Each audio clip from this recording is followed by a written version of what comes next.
ngay rồi tôi thì muốn ngay về rồi các bữa toàn bữa tôi hiểu thì con đây rồi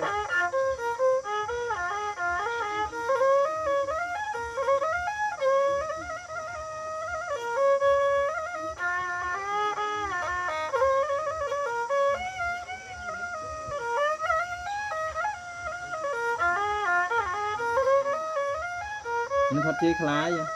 no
dương sao chơi phải xua là nâng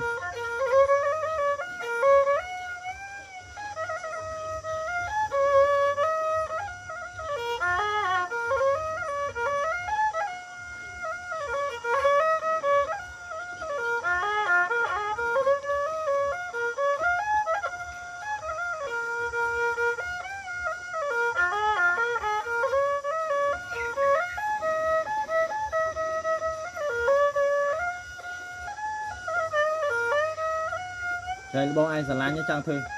trang của bạn ở của bạn đây